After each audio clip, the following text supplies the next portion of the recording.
Halo teman-teman semuanya, selamat datang di Bagus GIS. Pada kesempatan kali ini kita geotravel jalan-jalan ke Taman Sari. Ini sebenarnya perjalanan lanjutan dari Keraton Yogyakarta. Kita udah muter-muter Keraton Yogyakarta, kita lanjut ke Taman Sari.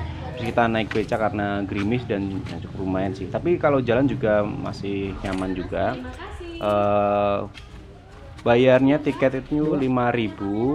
Tapi kalau misalkan bawa kamera selain HP nanti dicas tambah 3.000. Terus di depan tadi ada sedikit pengumuman kalau misalkan ada kebutuhan khusus untuk melakukan perekaman atau dan lainnya seperti itu teman-teman.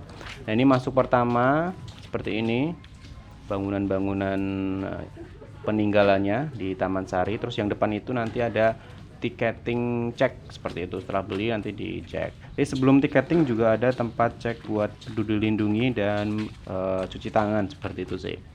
Terus sebenarnya ada tour guide-nya. Jadi tadi 5.000 belum tour guide. Kalau yang di Keraton Yogyakarta 8.000 udah dapat tour guide. Kalau di sini belum dapat tour guide, tapi kita bisa minta ini tour guide-nya. Ini bapak-bapak yang menggunakan baju batik, bisa kita mintain tolong buat sebagai tour guide. Untuk tarifnya ini tergantung komunikasi teman-teman seperti itu sih, tidak menarifkan, tinggal komunikasinya saja. Terus sedikit sejarah saya carikan dari Wikipedia. Jadi Taman Sari ini merupakan situs bekas taman atau kebun istana Keraton Yogyakarta Hadiningrat yang dapat dibandingkan dengan Taman Sari Surakarta dan Kebun Raya Bogor sebagai kebun istana Bogor. Kebun ini dibangun pada zaman Sultan Hamengkubuwono I (HB1) pada tahun 1758 sampai 1765 atau 69. Nanti pemandunya juga menerangkan tahun-tahun pembuatannya seperti itu teman-teman. Nah awalnya taman yang mendapat sebutan The Fragrant Garden ini memiliki luas lebih dari 10 hektar dengan sekitar 57 bangunan, baik berupa gedung, kolam pemandian, jembatan gantung. Jadi dulu ada jembatan gantungnya teman-teman. Ini bekas peninggalannya seperti ini. Terus ada kanal-kanal air seperti itu, ada danaunya. Jadi kalau menurut ceritanya kalau kesini harus menggunakan perahu zaman dulu seperti itu. Terus kebun yang digunakan secara efektif antara 1765 sampai 1812. Jadi masa penggunaannya waktu itu pada tahun segitu. Pada mulanya membentang dari barat daya komplek Kedaton sampai tenggara komplek Magangan. Namun saat ini sisa-sisa bagian Taman Sari yang dapat dilihat hanya yang berada di barat daya komplek Kedaton saja. Jadi ini daerah di barat daya komplek Kedaton teman-teman. Nah, ini penjelasan yang lainnya. Konon Taman Sari dibangun di bekas keraton lama, Pesanggrahan Garijitawati, yang didirikan oleh Susuhunan Pakubuwono II sebagai tempat istirahat kereta kuda yang akan pergi ke Imogiri. Sebagai pimpinan proyek pembangunan Taman Sari ditunjuklah Tumenggung Mangundipuro. Seluruh biaya pembangunan ditanggung oleh Bupati Madiun. Nah, Tumenggung Prawiro Sentiko beserta seluruh rakyatnya. Oke. Karena itu daerah Madiun dibebaskan dari pungutan pajak. Jadi karena jasanya ini membuatnya pungutan pajaknya nggak ditarik seperti teman-teman. Nanti dari tour guide juga menjelaskan terkait tapi lebih ke arsitek Portugisnya. Dari singkat sih. Ada beberapa kendala. Jadi setelah dari Taman Sari kita kan jalan ke luar, itu sekarang ada komplek-komplek kayak rumah seperti itu. Nah, saya lupa merekam. Jadi ada obrolan banyak terkait cerita sejarahnya. Orang tulisan dilarang mandi. Terus lanjut ceritanya dari Wikipedia. Walaupun secara resmi sebagai kebun kerajaan, namun beberapa bangunan yang ada mengindikasikan Taman Sari berfungsi sebagai benteng pertahanan terakhir jika istana diserang oleh musuh. Konon salah seorang arsitek kebun kerajaan ini adalah seorang Portugis yang lebih dikenal dengan Demang Tegis seperti itu. Nah, ini dari Phuket, teman-teman. Nah, depan itu ada tempat sauna bersih diri, terus atas rajanya bisa melihat dari atas. Tidak untuk kepuasan, tapi untuk menjaga kalau sultan tidak mempunyai putra laki-laki. Maka selir itu pengganti permaisuri yang tidak mempunyai putra laki-laki. Nah itu kalau sudah mempunyai putra laki-laki, selir diangkat menjadi garwa patni. Kalau itu yang jadi sultan itu dari garwa patni, itu dari putra selir. Nah, jadi ini Taman Sari ini dibangun 1758. 1758 dari Portugis.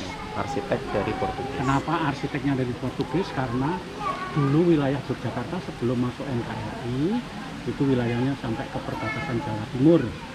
Itu pelabuhan Yogyakarta yang terbesar itu di Tuban.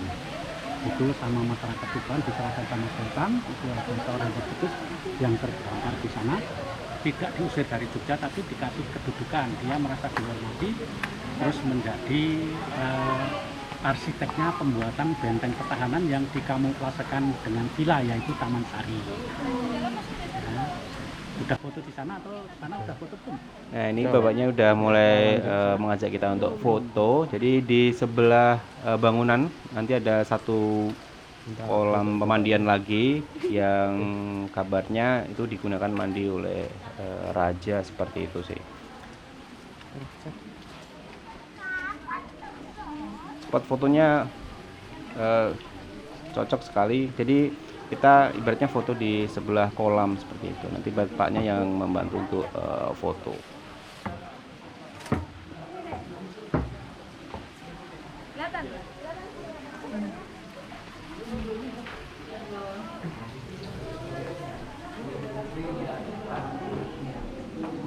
Jadi kita ini teman-teman datangnya di hari Sabtu, jadi rame sekali sih. Jadi kalau teman-teman pengen fokus di foto-foto, mungkin lebih baiknya datangnya selain weekend.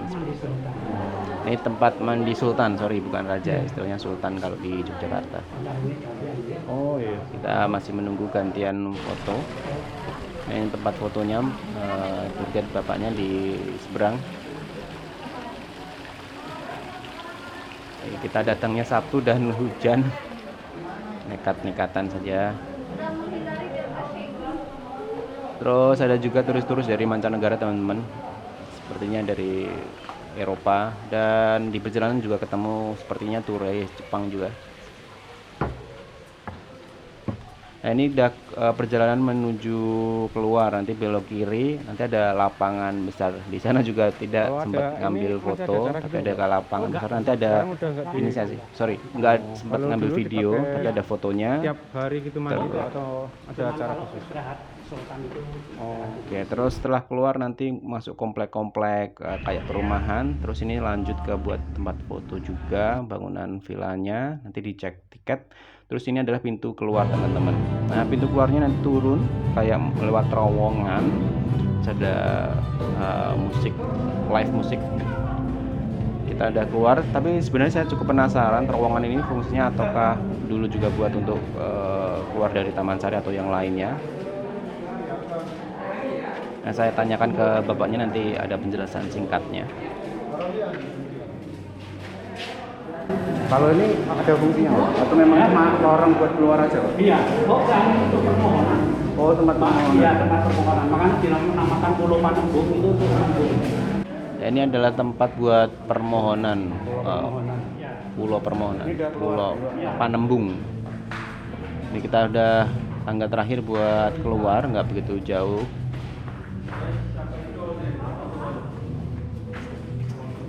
Mungkin itu aja teman-teman, sekilas informasi perjalanan wisata kita di Taman Sari. Tunggu terus video kami, nanti kita akan upload lagi perjalanan-perjalanan yang lain. Thank you for watching. Bye bye teman-teman.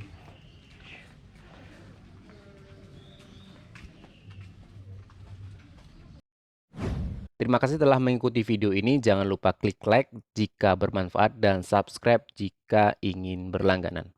Bye bye.